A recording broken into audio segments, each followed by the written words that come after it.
drug abuse, cancer, measles, diabetes,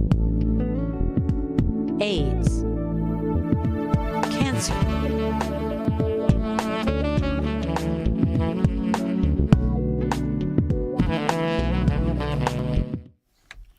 Good evening once again, and welcome to our live Doctor on Call program for this evening. It is the 18th day of March 2025. It's a pleasure as always, and of course with me this evening, as always, Dr. Sonia Nixon. And this evening, folks, we'll be talking a bit about the heat and, heat-related conditions. We are in the dry season, the middle of the dry season, as a matter of fact, and you know what happens. It's no secret. We've been experiencing high temperatures, in the last couple of years, very high temperatures in the last couple of years. We've been faced with droughts. We've been in situations where our National Water and Sewage Authority had to take action, put the act into force so that we control our use of water and all of that. The issue of burning has come to the fore. All of these things have been happening in recent times on a more frequent scale. And so they all can aid in heat-related illnesses. So it is it's an opportune time to have the discussion. I mean, we've had it before, but of course, it is always good to remind us of what can happen. And of course, also the measures that we can take to ensure that we protect ourselves and we maintain our wellness. So this is where the discussion will go this evening. Of course, we will invite your contributions to the program. If you have questions you'd like to ask and you'd like to contribute in another way, we'll be happy to accommodate you. So it's a good time to welcome Doc. Doc, good evening and welcome again. How was your weekend? How has it been for you? Since we last met on the program. I don't know when we met. It's just been so many things in between. Yeah, last week, right? Last Tuesday. But I don't know what I did. For example, on the weekend, I didn't go because of this. It's just too hot. And where I live, it was very drizzly in the morning. Mm-hmm. And so I chose not to leave my gates. Okay. But I've been good. I've been fine, thank God. And really concerned about this weather that we're having. How the climate is manifesting itself. Today is March 18th. And look how hot it is. Today's temperature was 29 degrees, the maximum.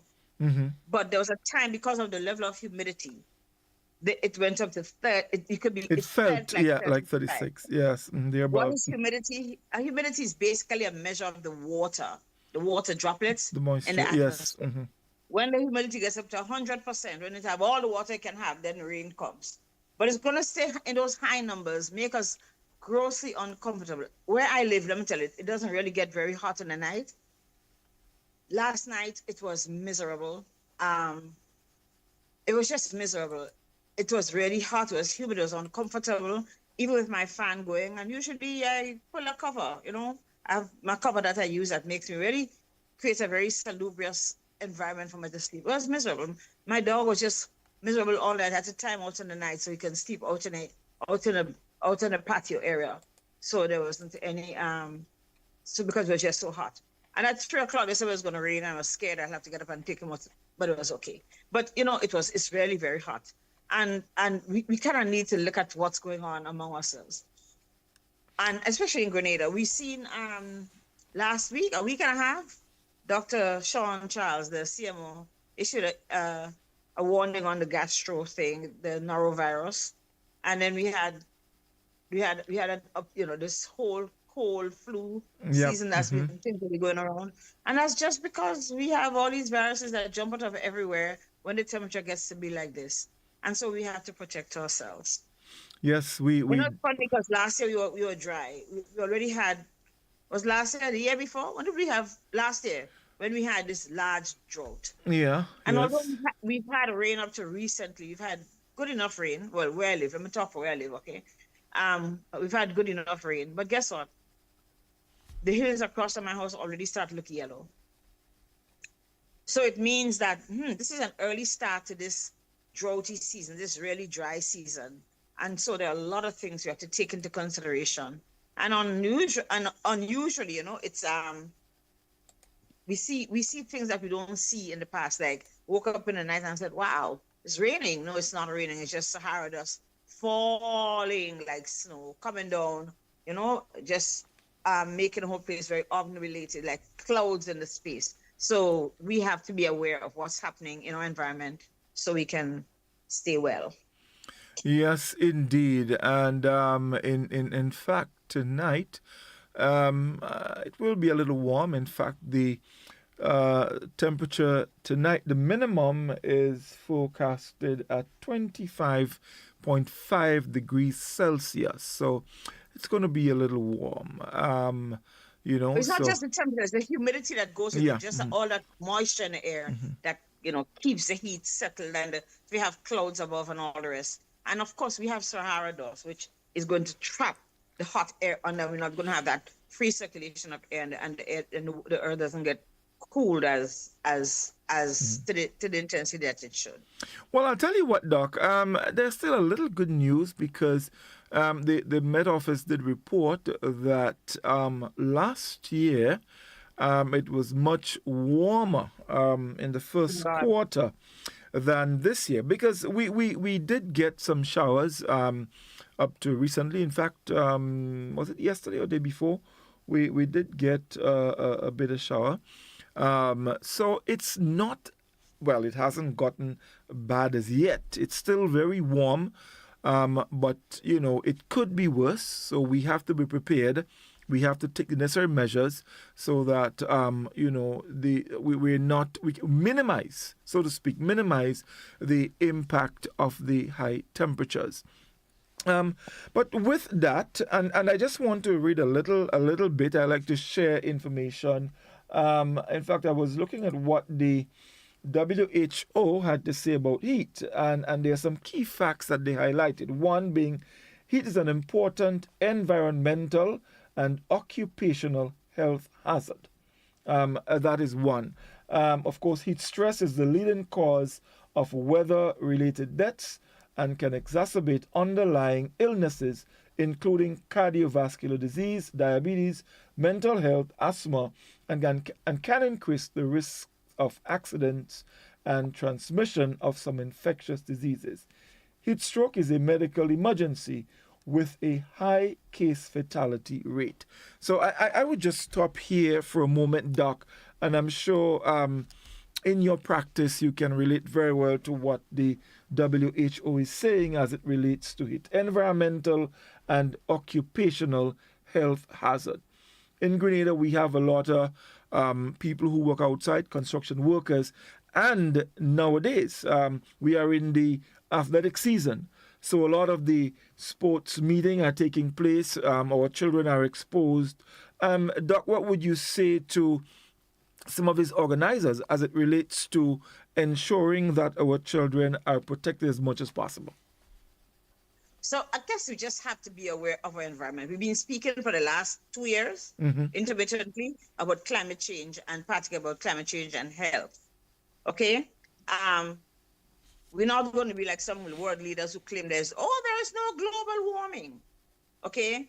Yes, I was in the US a few weeks ago and it was deathly cold, but it's going to be deathly hot when it gets hot. Okay? It was very, very cold and very hard on the population who had been through so many days of continuity. But that's part of the climate, this adjustment. You get extremes of temperature, right? Yep. And people are unable to fend. So people who work outside don't have work because it's so cold you can't go there. You can't be out for more than 15 minutes. Or if it's hot, you shouldn't be out there for more than 15 minutes. I went into town today, for example. Went from my office, went walking to town. Walking to Granby Street, 200 yards, if so much, right? And I got back to my office like I got dead. But what was no, seriously. No, I understand. I do understand. Right? Like I haven't done anything. All I did was take the elevator downstairs, do a transaction at Grand Lake, walk across Granby Street, right?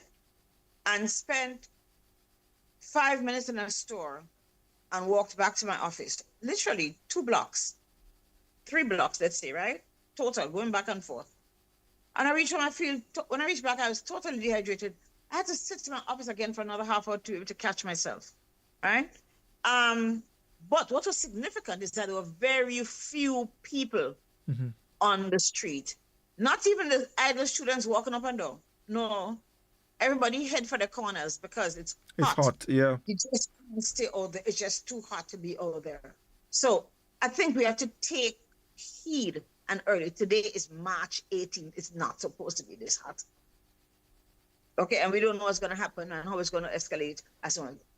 So we who are responsible for other people and those who can understand must come to the point where we realize that, hey, there are precautions that we probably have not taken in the past that we really should take today. So, for example, how am I getting my young athletes to keep from being dehydrated? And I can tell you that acute dehydration, severe dehydration, can actually cause kidney damage. I didn't tell you, I've seen it, right? If you have severe dehydration, you can have, there's not enough fluid to go to the kidney function shuts down, okay? Yeah, it probably would come back if you do dialysis, but if you don't realize something is wrong from before that, God help us. So we need to encourage our children to drink water, but we must also provide electrolytes for them to take. Coconut water, some rehydration fluids, things that have other things like sodium and potassium and stuff. Have a lot of fruits, but stay out of the direct sun. That is what we have to do, first of all. You remember speaking last year about having to change the labor laws as to in relation to the hours in which, because I guess the laws tell you, yeah, a man comes, his work goes up from 8 a.m. to 4 p.m. And it really doesn't matter what he's doing. But the point is, you probably need to say to John Doe, you're going to have to come in at 6 o'clock, right? And by 10 o'clock, you have to come off the roof. Or by 10 o'clock, you can't be cutting bush anymore. You have to look at the well-being of the people who are producers in whatever way, once they're exposed to the elements, all right? We're going to have to look at whether we're going to have to change our labor laws to enhance, to allow for production and to let a man live, let people enjoy healthy lifestyles. Because, you know, the disruptions that we're going to see in the physical, the biological, the ecological systems are going to cause challenges to our respiratory system, our cardiovascular problem. We're going to have injuries when rain start fall, or if we have extremes of temperature, whatever differences there are, and premature deaths and stuff. We see it, right? We were lucky last year when we had those floods, which are in November, which is not very long ago. That's 4 months ago, when we had the big floods, right? That we didn't have deaths related. We had one lady, Godfrey, it was one of the saddest things for us because we haven't seen that kind of injury, right? But we had a lot of damage to property. We had a lot of people lost a lot of their property, whose cars were damaged, who lost houses, who lost, and plus we had, because of climate change, we had this massive category 4-5 hurricane that just walked over Carriacou for half hour, because there's not much more of Carriacou to walk over, and destroyed a major percentage of the livelihoods of the people of Carriacou. So we have to be aware that there are all these things going on and make preparation to mitigate, to avoid, to control whatever level of damage that can occur, not only to property, but to lives, and how we can change people's lives, right? How we can make people unwell and underproductive and can't go to school, and all the things that being ill as a result of climate change or being affected in any way by these climatic conditions, what happens physiologically, what happens if we start to, we're lucky we don't have wildfires yet, because sometimes it happens on the hill. Think about it. You have fires burning in the hills. First of all, our hill fire brigade can't reach up there. We know that. Just how we are topographically, right? When you start to burn the hills, all this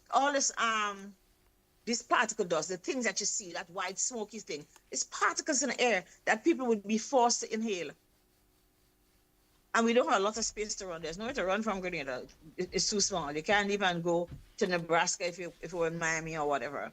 We don't have that kind of space. So we need to make sure that we're aware of what the potential challenges are and how we can fix it. And like I said, one of the things is making sure that our children have water. But then we have the other extremes of population, the old people who really can't do very much for themselves, who already lost their ability to discern whether they are thirsty or hungry, right? And we have to make sure and protect the people. If you're an employee, you have to make sure you protect your staff, that they have water in the building. You can't have people working in your office and they don't have access to drink even water in this kind of conditions. It's a proper shade. You know, are you going to put them outside to work? Why? Okay. Are we going to change from some of the uniforms that we wear that's full of polyester and make it, you know, simpler for people when they're out exposed to the elements? You know, are we going to have appropriate wear so that we're not too hot, not too tight, we can't breathe, and ensure that people are comfortable in order to do their duties, because it is not bad. The other thing is that we have diseases that tend to come up, like now. When it gets dry, we get water to the pipe sometimes, right? But then there's a lot of, you run the risk of getting, first of all, you might have to collect water. Are there mosquitoes in our water? Are we covering the water properly? Are we making sure that our water is properly prepared, boiled and clean and ready for children? Or are we going to allow for water with vectors, with whether it's mosquitoes or whether you have bacteria in the water, but that's not a vector. Whether you have bacteria in the water that can cause diarrhea, you know, and those kind of diseases. We have to make sure that all those things are taken into consideration. And I'm sure the Department of Health is going to do that. Public Health Department is going to make continuous reminders. I'm almost sure, I hope. But the truth is, we are going to have to start to say, hey, if it starts off like this, blasting in March, try to imagine what July is going to be like. And last year's dry season, hot season, went into November. Do you remember that? Oh, yeah. It was a very long, and then the rains came and burst it and made a very extreme difference. Okay? Well, you know, Doc, as you mentioned that, I mean, if we, I'm sure everybody can recall, just moving away from here a bit, the California fires that burned for weeks on end. And right after they were able to get under control and things started to look well, then came the floods. And you had serious mudslides because all the vegetation was burnt off. And then came the rains. There was no watershed. So you know, the two extremes, they're both very dangerous. And so we need to be so aware. And these things are not unique to other countries. They can happen any and everywhere. Right, yeah. Mm-hmm. Indeed. So one of the first things we can look at is that air pollution related to this climate change. You know, a lot of other things in the atmosphere that you're not accustomed to. So all these allergens, the things that make your lung function differently, dust, pollen, etc. Right? So we see our asthmatics in particular, people with asthma. We see people with asthma having severe and prolonged attacks. And the people who have had colds recently understand how it is, how different it is, because there's just always these factors. They're just hanging around. They're just there. So I've seen people, normal, very healthy people, who have a cold this week, and normally they get over a cold in 3-4 days, and they might get over it for the most part.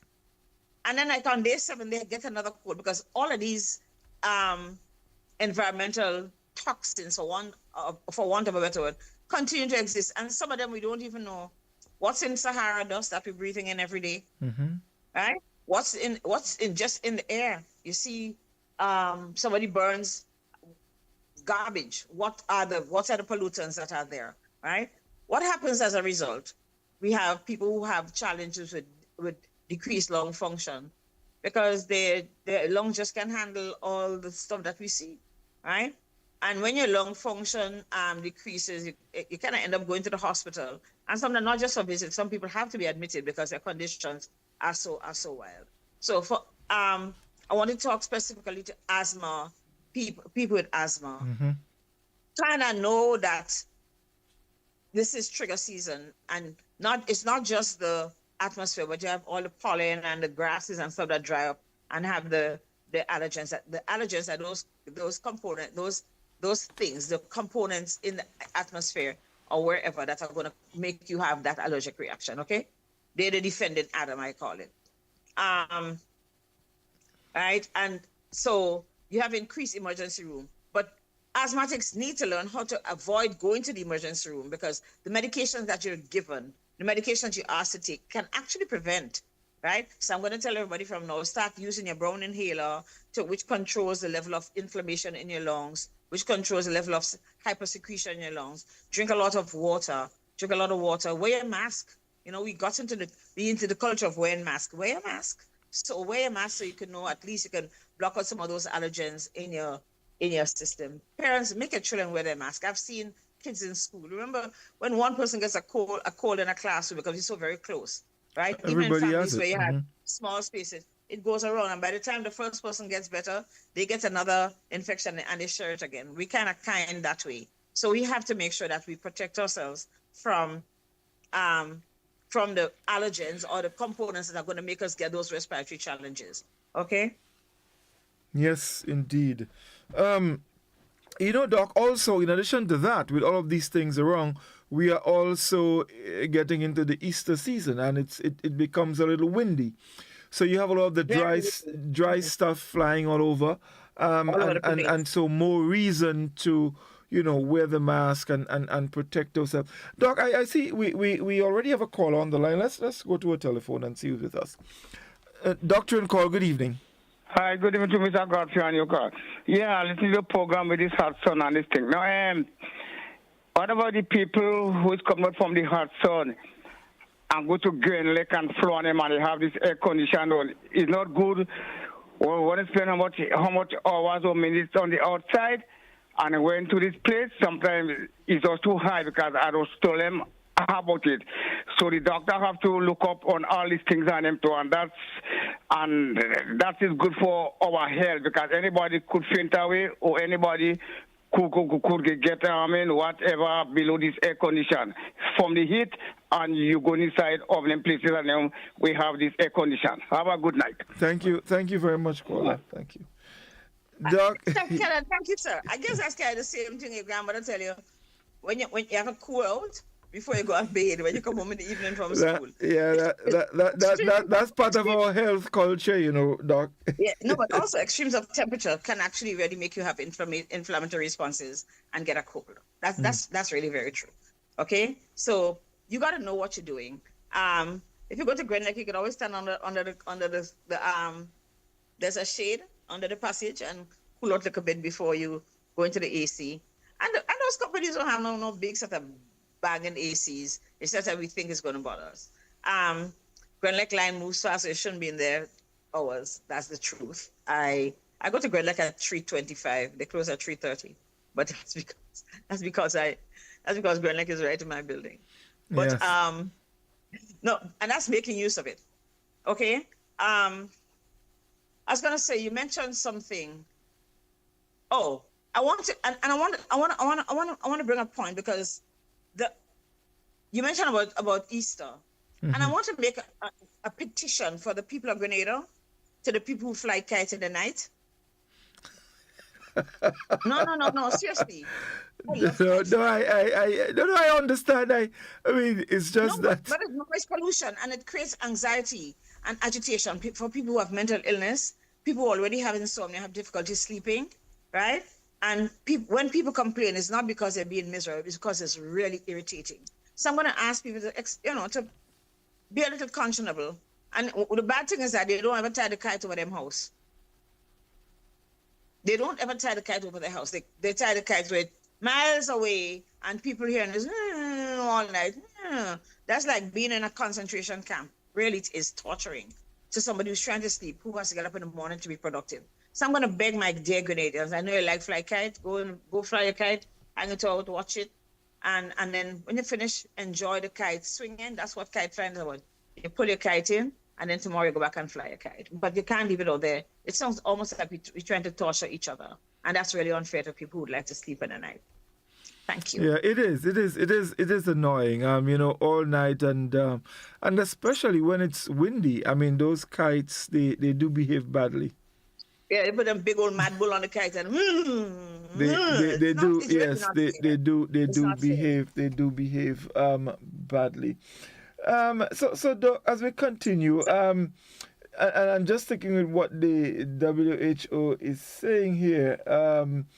So the negative health impacts of heat are predictable and largely preventable. And you were speaking to that just now, with specific public health and multi-sectoral positive intervention. Well, that's at the policy level.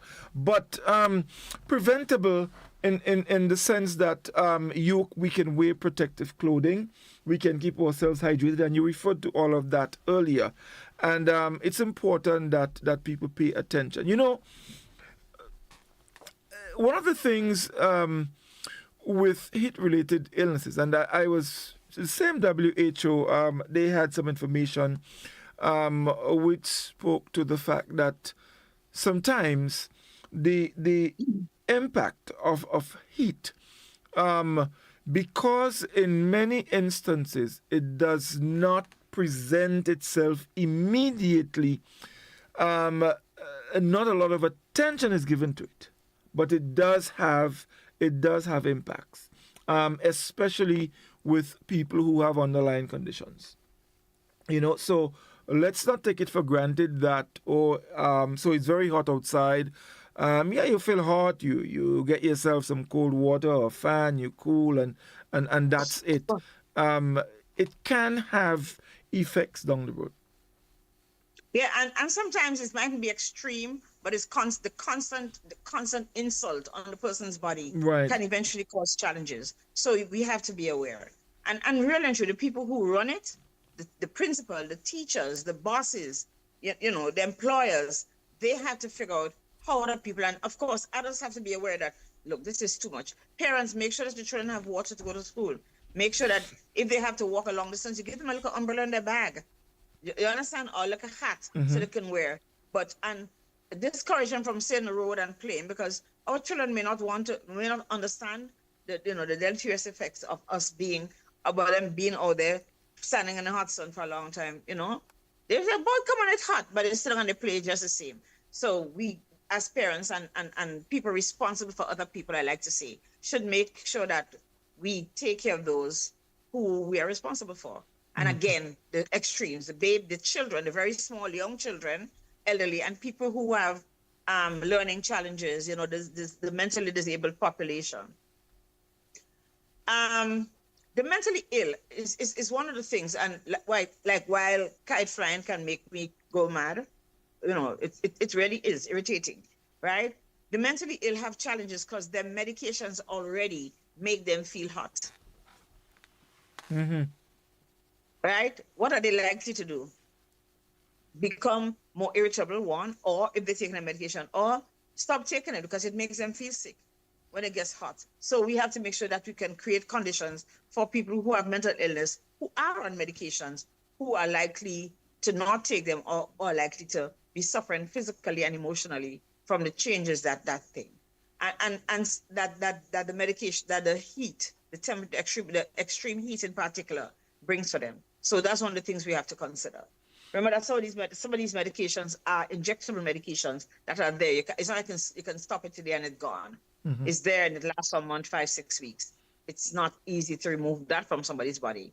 So we have to make sure that we have conditions for them where they can be less uncomfortable. Right. Also, Doc, it is well known that with higher temperatures, our very friendly mosquitoes thrive very well. They thrive very, very well. So and they thrive because we collect water, right? That we have all these deposits, and then a little rain might fall and it's in a little pan or a little piece of bottle by the road, and it doesn't matter what. Some of these the larvae can last a very long. The eggs last a long time. They get encapsulated, have a hard shell on themselves, and once one little rainfall, one drop of rain, right? They recognize that there is water, and they start to proliferate again. The truth is, the Ministry of Health, the environmental department, has given us a lot of guidelines as to how. The truth is, some of us really still need to collect water, and we have barrels. But they ask, you must cover the water. You must cover the water, and cover it, not just putting, something on it and half of it opened. Covering it once so that you don't have contaminated water. You also need to consider where you storing this water that you're going to drink. Mm-hmm. Right? Because some of us store water in those blue barrels. You can't drink water from those blue barrels that we get from foreign. We've been told over and over that it's unhealthy for us, right? We actually also ask at times not to drink water from those black containers that we buy as water storage tanks that we put on top of our house because of the leakage of the toxins from the water, right? So we have to figure out how are we going to find water or storage facilities, right? That can be used over a prolonged period, but at the same time that can bear the least effects on our health, because there's no need to have water to drink that going to cause other toxins to get into your body. The mosquito thing, look, we still have Zika, okay? We may not have it as we did in 2017. We still have chikungunya. We may not have it as we did in 2014 and 2013. We still have what's the next one? Dengue, and we've had a lot of dengue in the last year. Remember? Yeah, well, dengue is... After the rains came last year, we had a lot of dengue, and we've had deaths from dengue, okay?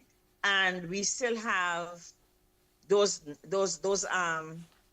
what we call nuisance mosquitoes that fly around in the night and just need some blood to proliferate. They're not going to carry diseases. They're not vectors bearing disease, but they really irritate you, and you lose sleep, and you get bites on your skin, and you get sores on your skin and all this, and the children have challenges from the itching. So we have to take precautions on different levels when it comes to mosquitoes. One, to make sure that we do not provide an environment for them to grow, for them to live and proliferate and do very well. Okay, don't make them prosperous. Okay, one. And then we must at the same time protect ourselves. What do we do? If you can mesh your house and keep the door closed and stuff, that might be a good idea. There's some mosquitoes that come in the early afternoon. There's some mosquitoes that fly around in the day. We learn which. And Aedes aegypti, the one with the black and white one. Yeah. Right? The black, it looks like black and silver. Yeah, the silver, yeah.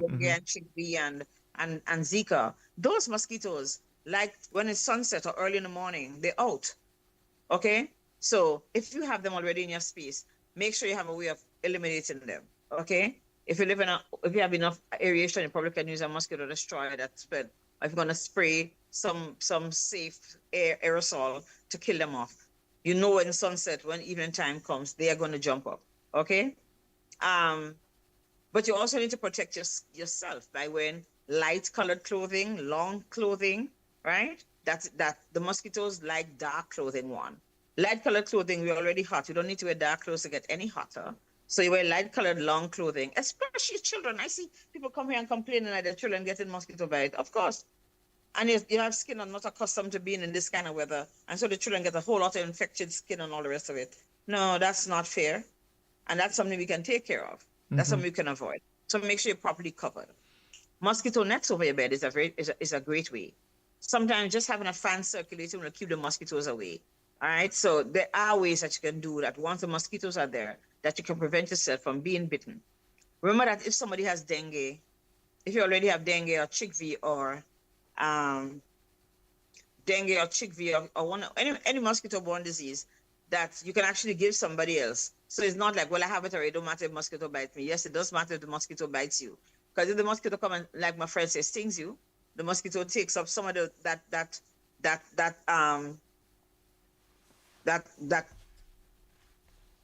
organism, right? The organism that's going to cause the disease, and it will carry to somebody else. So when you have the disease, if you're sick, you still need to protect everybody else by ensuring that mosquitoes don't bite you. Okay, that's one of the things. What else about mosquitoes? I guess usually, the hygiene of the community is very important, because sometimes you have places where people dump bush and all the rest of it. Look, the Ministry of the the solid waste management people pass around everybody's community at least once a week. Most people twice, in St. George's every day. And then I guess in the tourism area every day. Okay? So there's no need for us to collect garbage and all the rest of it. If you have big things like what they call white garbage, what I call it? Like fridges and stuff. Yeah, white goods. White goods. You can call them and they will collect it for you free of cost.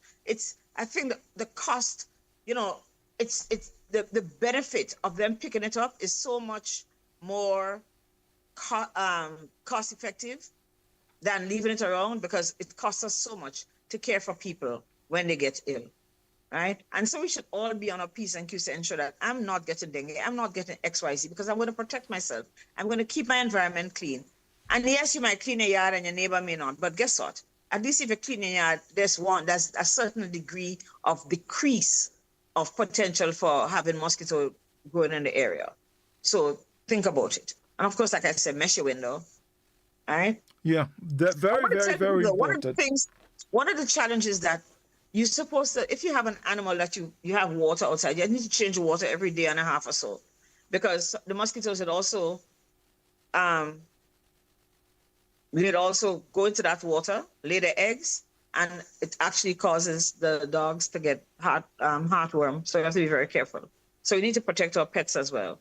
Ensure that their bowls are properly washed and they have fresh water as well every day.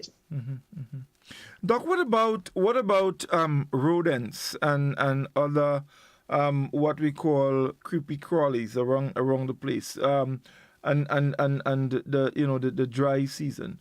So, for example, I don't know if we spoke about that before, but things like centipedes and scorpions, and so they tend to be in dark corners. Also in the dry season, and they tend to pop out when you don't see them, but you can get stung. They do have venom. I'm not sure they're deadly, but we don't really have venomous of those kinds. But it makes you very uncomfortable and it's painful. Yes. So, yes, and they also come to the pipes because the pipes are cooler. They're also looking for coolness, okay? That's right. Because generally they live outside in the dirt and the ground is cool and they're fine. Once it starts getting hot, look at your pipe. I tell people, if you've seen one centipede every so often, pour a kettle of hot water down the pipe, check your corners, make sure you don't have things stored, right? Especially if you have little children. A little child might see a thing wiggling and it's cute looking at the wiggle and they might want to pick it up and get stung. And some people get severe allergic reactions. I've seen people, a centipede sting them now, right? And in 2 minutes, the foot or wherever they get stung is very big and swollen. Yes. But it's also painful and uncomfortable. And that's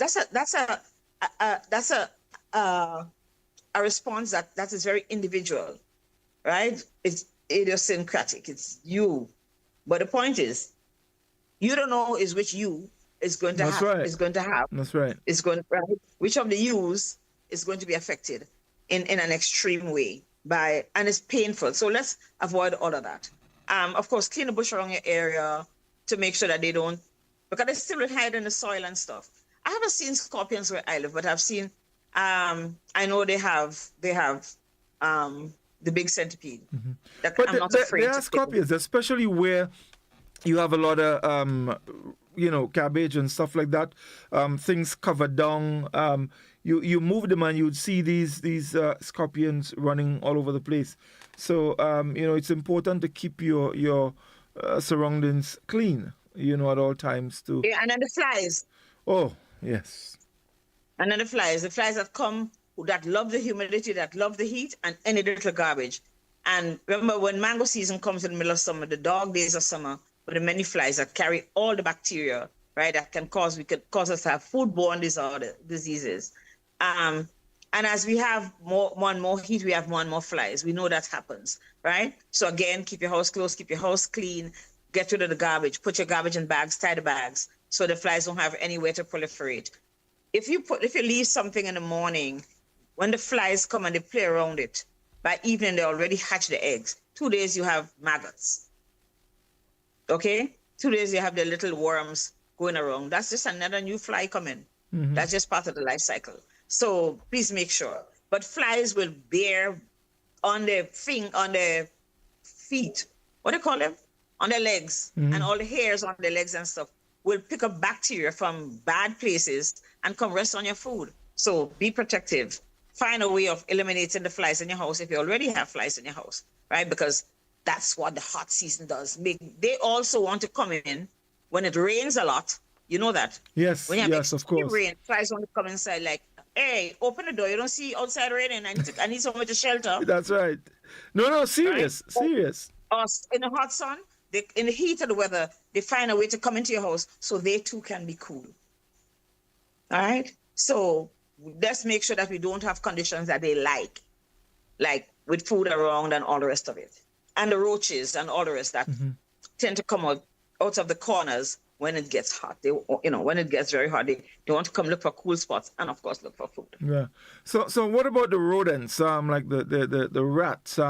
We've seen, and mongoose and things like that. They do carry rabies and stuff. I have lived in my community almost continuously for the last 3 years. But I've been back here for 6 more years, right? In the last 2 months, I've seen 2 mongoose very close to me, right?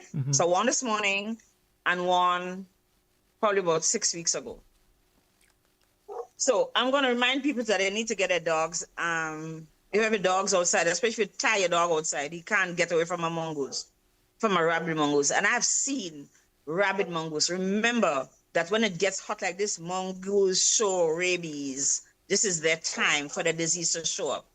We can't eliminate all the mongoose, and God knows that the Ministry of the Department of Environmental Health has put traps down, but the mongoose, they make babies. They don't use contraceptive, right? And you have a lot of mongoose around. Please protect your animals, because I've seen people who have been bitten by animals that have rabies. There's a case a few years ago where a man had a lap dog. You know, you look a little, what everybody calls a poodle, little dogs, right? And his dog, normally a playful dog, and the dog bit him, right? And the dog died 2 days later. It turned out that the dog had actually contracted rabies, and this man now has to get a vaccine. Right. Right? That is not necessarily always available in Grenada. Right? We don't get vaccinated for rabies. Animals should. So people, just ask me from the Ministry of Health, how can I get my animal vaccinated? We should do that every year. Right? My dog is tired when he's outside, so I make sure he has his vaccine shot. Right? And that's just leading by example. And I would hate that my dog get bitten by rabies, a mongoose, and I would hate to get rabies from my dog. That's not going to be funny. But the truth is, it's costly should you get bitten by an animal that has rabies. And people have lost their cows. Sometimes you have a farmer have one little cow, one prize bull that he waiting to kill when Christmas come, or 2 Christmas from now. A mongoose by the bull gets rabies. So please make sure that your animals are in fact vaccinated, because those things they're more and more. The hotter it gets, the more mongoose, and the more mongoose is likely to have rabies. Yeah. So let's go back to the telephone. We have another caller on the line. Doctor and call, good evening. Hello. Can you put me, please? I call already a lot of the doctor program. Some of us that we pick the water nut of the trees, and we have to watch it when we pick it off the grub. Because I remember like rats and mongoose, like all night times that we be traveling on the grubs of water nut, and they will pee on the grubs and on the jelly, and some of us again we meet the ripe bananas on the tree in the field, and we eat it just so we have to watch them things. And them know I don't sold my banana, but I have my bananas and them in very, very nice security place, but I'm learning a lot about health care, and I will repeat again, the water nut from the tree, it have to wash if we have to drink it below the tree or in the land, in the garden, and the banana tree with the ripe ones on them. We love bananas. Sometimes we go and we eat it just so without washing it. And not only like the mangoes and other things that we have to wash.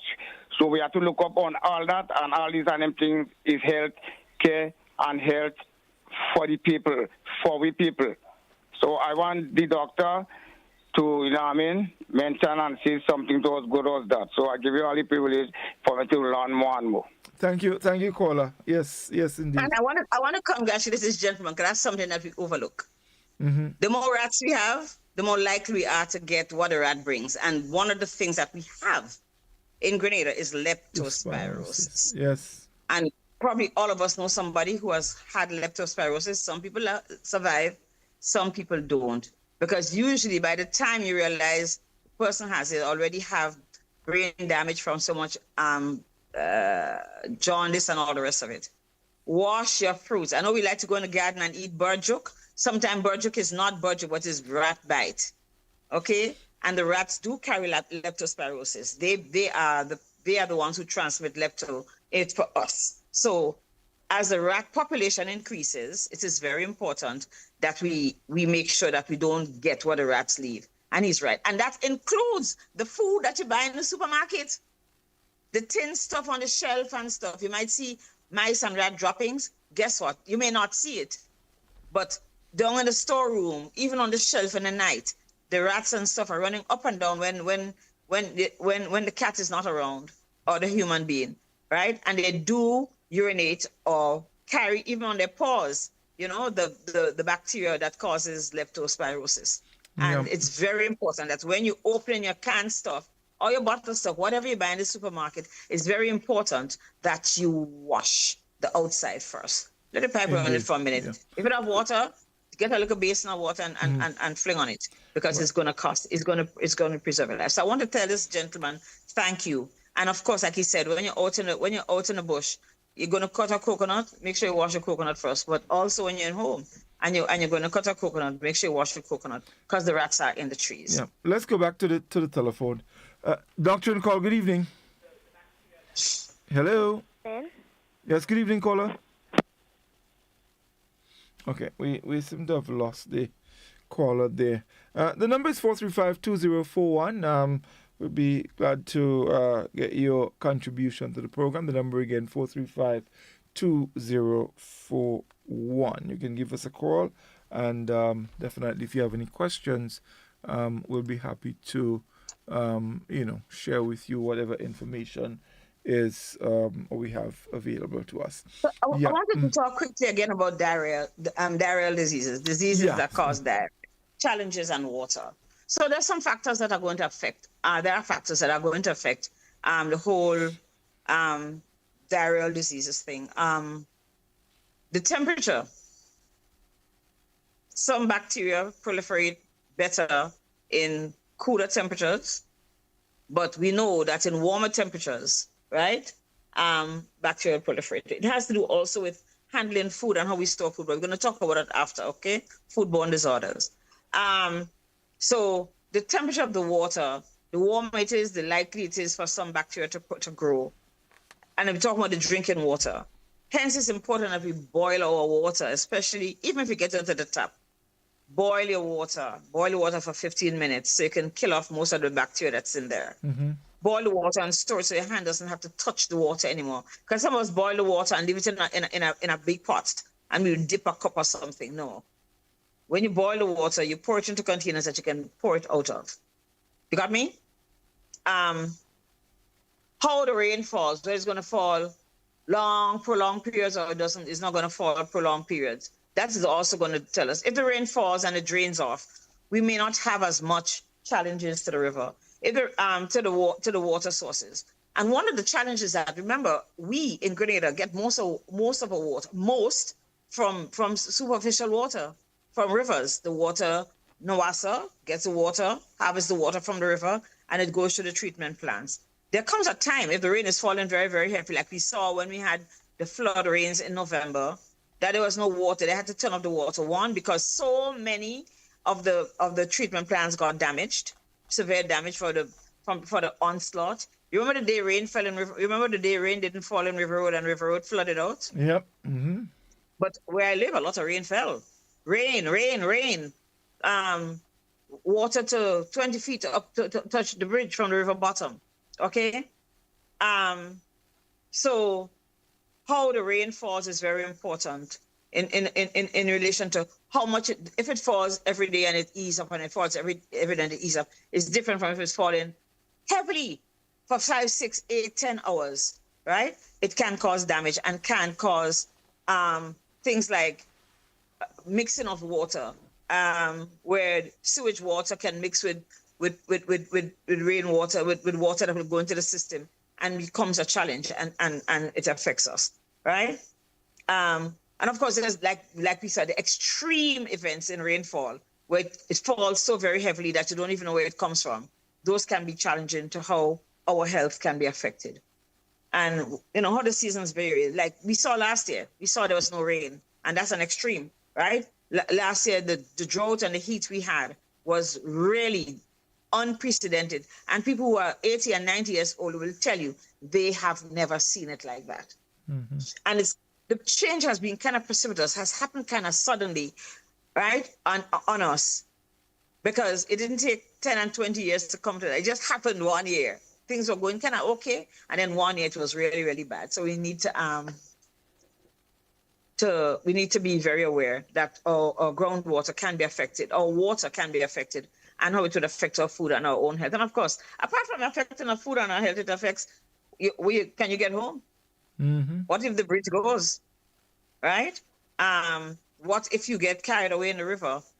What if you home and the children don't get home and they can't get home? Their physical safety, a lot of stuff that happens with this with the change in climate, and we up against big things, but we have to be very aware. And I think I want to tell everybody who's listening to this program, go and read up about it. My favorite instrument.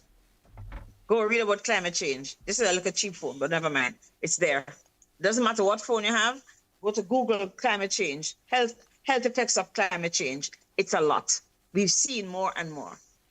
So, Doc, I just want to, again, I want to just go back to my little reading as it relates to the same heat. And it also says, and I think this is very important and something that you would definitely want to comment on. Heat can also disrupt and compromise essential health services, such as the loss of power supply and the transport. Heat will reduce working productivity and increases the risk of accidents. It is difficult to complete work or learning in very hot weather, and heat waves may lead schools and other institutions to close. Heat waves can also be associated with hazardous air pollution events. Medical health facilities. People needing health services, and because of the heat and disruptions, it can create problems, Doc. Yes, it can. And let's think beyond Grenada. You remember 2 summers ago in India when the roads were melting? Yes, it also happened in London as well.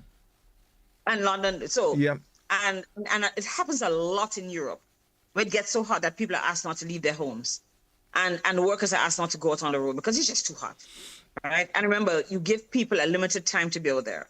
But if it gets so hot that we can't generate electricity, that our lines are melting, right? Remember, most of our facilities, 90-70% of what we do is dependent on electricity. If we cannot generate power, we cannot have AC. So, for example, where you have enterprises, even businesses, where you have a lot of computers, right? You know, the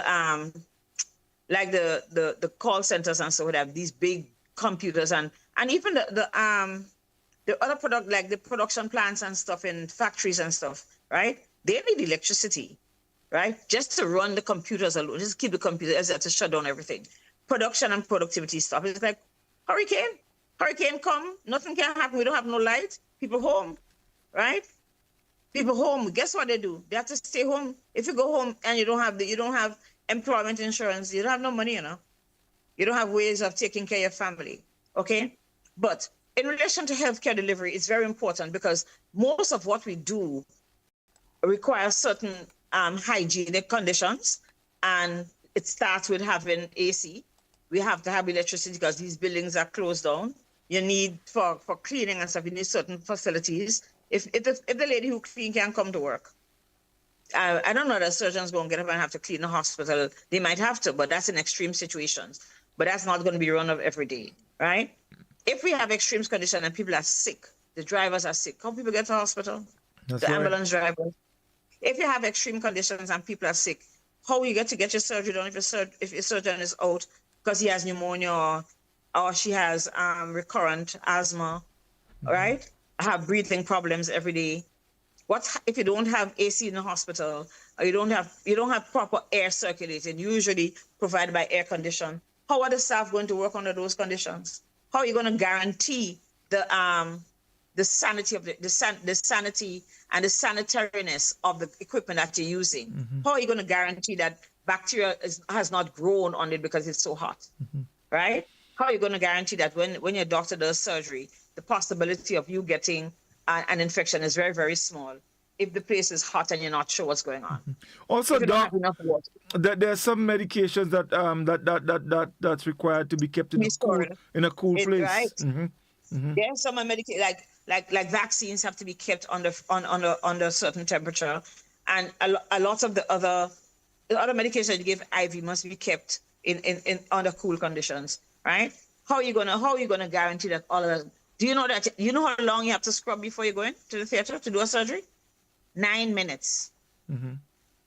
Oh, they're scrubbing, having water to rinse. If you don't have that, how are you going to perform a surgery? You know, there's certain basic hygiene practices that are required, right? But also remember that medical care staff are people too. And if there are challenges, if you have a hurricane, if you have a flood, look at what happened in Caracou. What did we have to do with the seniors when their place went down? We had to bring them to Grenada where there was place to house them. Couldn't leave them in the conditions, right? Look at how people in Caracou lived in tents, and some probably still do, for 9 months. Yeah, it's 9 months soon, right? People's livelihoods. And if the healthcare staff didn't have where to go when they went to Cuba, when they went to Caracou, what would have happened? How would they take care of the people who needed immediate attention? So we have to remember that it's not just victims and the rest of the population is there and going on. It affects everybody, and especially the health sector. If you have to be nebulized, you need electricity. Yep. If your asthma comes on, you need electricity. If you have to be dialyzed, get your dialysis, you need electricity. Okay? So there's certain conditions that are dependent on just having power. And of course, maintaining the hygiene of the environment in which healthcare is delivered is crucial. It can't be compromised. Yes, indeed. So quite a lot can happen when we're experiencing, these high temperatures, and it's important that we understand. Sometimes it's not just about feeling unwell and then going to a medical facility, but having information and understanding what is happening can go a long way. It can also it can help you. So it's important that, we pay attention to the information that has been shared, so that we have a better understanding of what is happening around us. And that way, it puts us in a position where we would understand what we need to do, and what we need not do. So there are guidelines, as it relates to all of these things, because heat can create loads and loads of problems. And on the other side, when you have, high precipitation, that can also create a problem. So there must be some balance, in everything. Too much rain, problems. Too much sun, problems. There must be a balance so that we can enjoy the best. Let's go back to our telephone. We have a caller on the line. Doctor and call, good evening. Yes, it is an Augustine. Greetings, how are you? Very good, and you? You're all right. Good evening, Dr. Nixon. Pardon? I said, good evening, sir. How are you? Pretty all right for the time being, by the grace of God, Doctor. Pretty long time I haven't called into your program. You see, Putin and the boys have me busy on the other side. And I'm more focused. But on a serious note, Doctor, a couple days ago on this said radio station, I think it was, there were some officials from the state apparatus. One had to do one of those dealing with public health.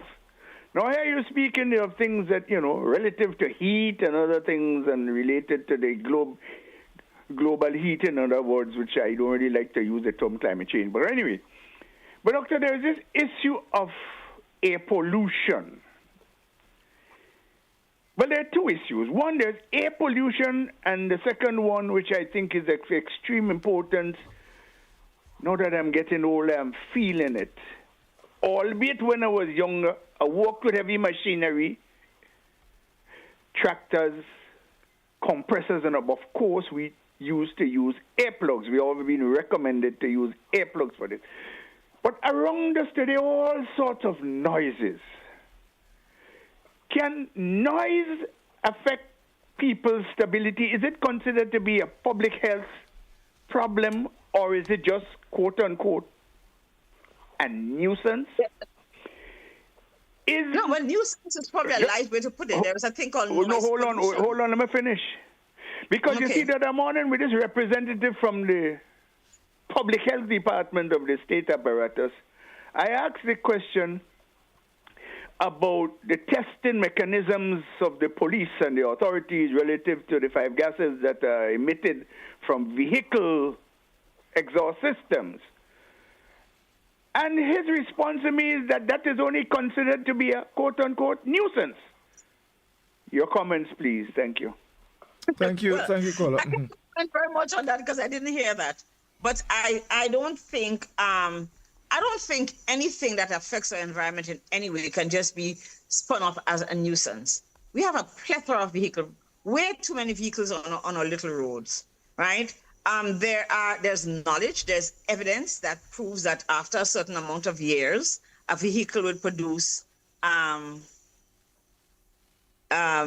toxins. As a machine works, it produce toxins that are not necessarily kind to the human body. Whether or not we measure it, I don't know. I have not heard, but there are things that I don't know, so I would not comment about. I would not call it a nuisance. I think we need to take into consideration.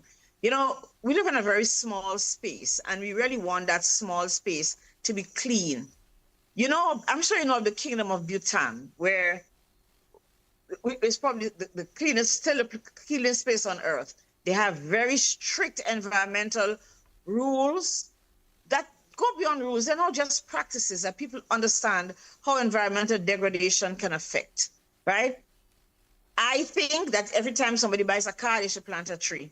I'm telling you. I think every time I license my car, I should plant a tree. That's how I feel about it. It could be an incentive for insurance companies. You come to insure a car, we're going to plant a tree. Here is your whatever tree. I don't care. A dandelion tree, a nutmeg tree, a plum tree. Once it's a tree with leaves, right?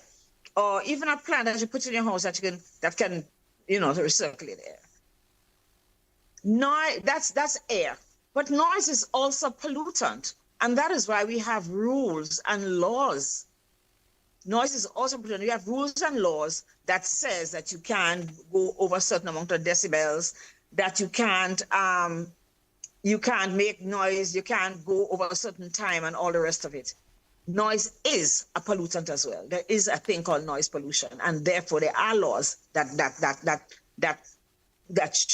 contain it. No, whether or not we have them here in Grenada, I would hope so.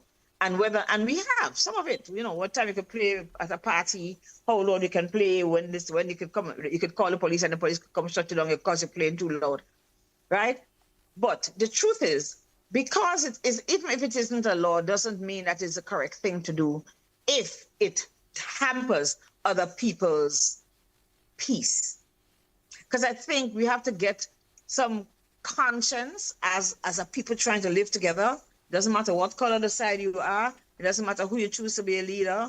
But I think as a people living together on this little rock, I think we need to respect each other's existence. We talked about kite flying early. And guess what? Nobody likes kite flying more than me. Kokoriki is my kite, okay? I live in a country and we had nice big cocoa leaf. But guess what?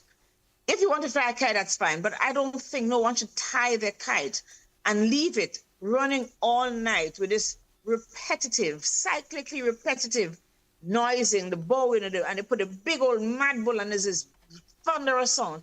For some people, it creates a lot of anxiety. For some people, it creates a lack of sleep, right? So somebody gets up in the morning and they can't function because somebody thought it was fun to just leave their kite.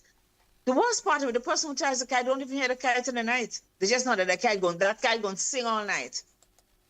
Okay, that's all they know. We have to be conscionable as to how we relate to each other so that we don't dirty each other's area. We don't dirty the river. Just how you won't go and you shouldn't empty your can that you spray your malathion that you're not supposed to use into the river.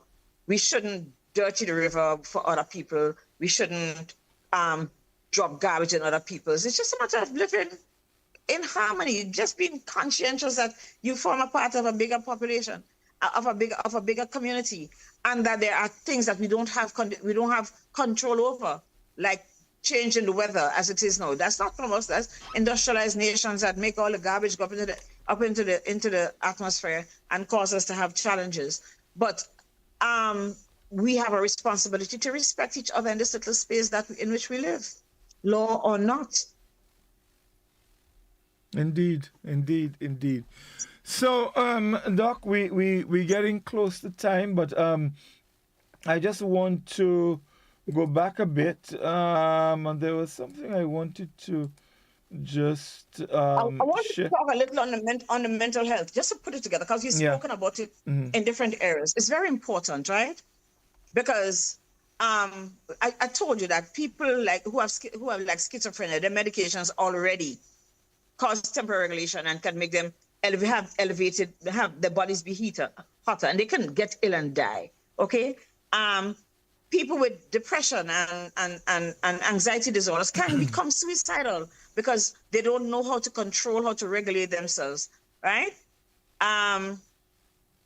So we know that depression and mental health, and we talk about the noise, we talk about losing your home, we talk about displacement, we should contain displacement and all of those things. Uncertainty of jobs. If I lose my work because if I live in Carriacou, I don't know, I can't make a bread. People came to Grenada, but there's not much more bread in Grenada. They just came probably to get away from the physical part, but getting a job and being able to reestablish a livelihood, being displaced, having all your family out in the night, one night after the other, it creates a lot of anxiety. I remember in Grenada although I lived abroad, I remember in Grenada after Hurricane Ivan, I remember how people started dying. People just had heart attacks. It was just too much stress. When you have this big change, right? Big change, the big loss, you have to move, you have to go and live with your father in your grandfather's house or with your auntie and them that you don't get along with. It is very difficult. And the whole human mental experience is very difficult. So remember to look out for somebody who is having challenges, right? The women who have menopause, can you imagine having a hot flash on a hot night? Yeah. Ooh. Right? Women who are pregnant is very difficult. Women who are pregnant always feel hot anyway. Try to imagine having to contend with this kind of heat, right? And the emotional and the physical pressure it brings on us. So let's remember, right? Sometimes you gotta look at heated. It's because it's hot. Yes, because it's hot, you're really irritable. So, let's think about it. Keep yourself in the best way you can. And remember that it's not you alone. We're part of a bigger society that all of us in the same conditions, some are a little more affected because we can't mitigate the conditions, right? But we need to support each other. Yeah, yes, indeed. So, Doc, as we get ready to wrap, I just wanted to just go back to, a few actions as suggested by the World Health Organization that, as a public we can take, to keep ourselves in good shape as it relates to the high temperatures. One, avoid going outside and doing strenuous activity during the hottest time of day. That's 11 o'clock to 2 o'clock, okay? Yeah, yes, indeed. Stay in the shade. Remember that perceived temperatures in the sun can be 10 to 15 degrees higher. Spend 2 to 3 hours during the day in a cool place. Be aware of the risk of drowning. Never swim alone, of course, and stay informed about official heat warnings. Information, very, very, very, very critical indeed. There's also the suggestion to keep your home cool. Use the night air to cool down your home by opening windows after dark when the outdoor temperature is lower than the indoor temperature. During the day, when outdoor temperatures are higher than indoors, close windows and cover them with blinds or shutters to block direct sunlight. Turn off as many electrical devices as possible. Very true. If you're using electric fans, only when the temperature is below 40 degrees. Now, if it gets very hot, you know what that fan is going to be putting out, and that can make it make it worse for you. If using air conditioning, set the thermostat to 27 degrees Celsius and turn on an electric fan. Yeah, so that would, circulate the cool air, and that will keep you quite cool. It can and also... sometimes it works just to put a bucket of water into your room, pipe water in a room where you are, cool water, to help yes. to absorb some of the heat in the atmosphere. Yes, indeed. Look, I remember living in Boston one summer, and I never realized it got that hot. It was my first summer living on my own. I'd lived in a house that was centrally cooled, and I go to live on my own, and this is Boston. It's never going to get this hot. Well, I know that somebody lighted a cold pot under my bed that night. That first night I experienced extreme heat. Mm-hmm. Okay? This is after you had 8 foot of snow, all right, in the winter. The summer was so hot, right, that I could not, I slept. I put a sheet in the bathtub and lay in there because at least that was a cool surface. My bed felt like there was a constant cold pot lit under it. So that's the conditions. And we need to remember the old people who live in houses that have little wooden windows and lock themselves in at night, right? They may think that they're accustomed to managing the heat, but not necessarily so. Remember that those older people don't consume a lot of fluid. If you see somebody who seems quite dehydrated, meaning their tongue is dry, their lip is dry, they're confused, it may be that they get into a state of heat stroke. Take them to the hospital. Don't give them any fluids. If there's extreme dehydration, they need to go to the hospital where there are extremely specialized conditions like ICU and having IV fluids and being monitored, having a monitor on. A person who's having a heat stroke is in danger of losing his or her life. Yep. But we hope that doesn't happen because we recognize the dehydration as it comes. Okay? And as we go, and parents, I know our children drink a lot of sodas. You guys know how I feel about that. At sports, yes, but please give them water. Make sure they have water. The stadium has places where it's cool for most of the day. It depends on where you're sitting. Some people like to be on the bleachers because it's more fun out there. But if you're on the bleachers, remember that you have to get your umbrella like Tanti Merle and cover yourself, right? And drink a lot of water, right? Wear as light clothing as possible, right? You don't have to wear sweatshirts and all this stuff. Some kids like to, they want to dress and they want to show up their team that they're supporting. Please remember that you have to stay as cool as possible. Yep, please. Yep, indeed. And finally, just in line with what you're just saying, use light and loose-fitting clothing and bed linens. Take cool showers or baths. Wet your skin using a damp cloth, spray, or wet light clothing. Drink water regularly, 1 cup of water per hour or at least 2 to 3 liters per day. And regularly check in with vulnerable people in your circle, especially people over 65 years old and those with heart, lung, or kidney conditions, a disability, or living alone. And of course, protect infants and children. So these are just some measures you can take as we get, deeper into the dry season. You want to protect yourself. You want to be safe because it can get serious and you don't want to be in a situation where you end up in hospital because of carelessness. All right. So that's all the time we have this evening, folks. I trust, as Doc always say, there's one thing that you can take away from the program. We are in the dry season, folks. Please be careful. Doc, your final word? A minute? Well, my final word is today is only March 18th and we feel so hot already.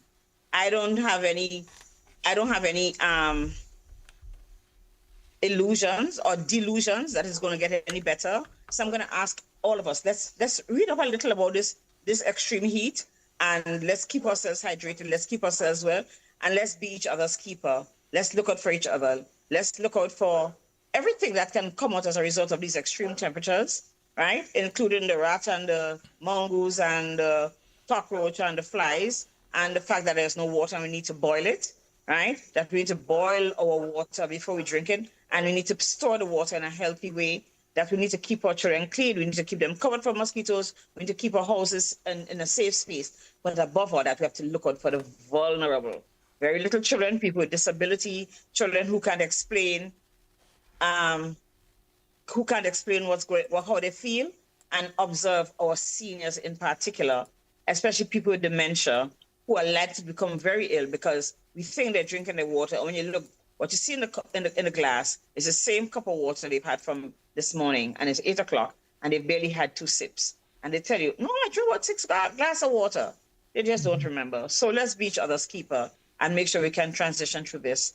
And of course, in the interim, let's try and preserve our environment as much as we can so that the climate change wouldn't affect us with the extremity that it is today. Thank you. Yeah, thank you very much indeed, Doc.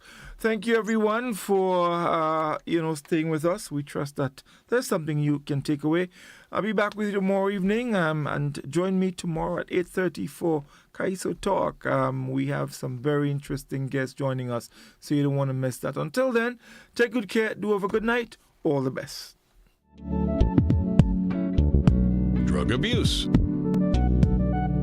cancer, measles, diabetes, AIDS,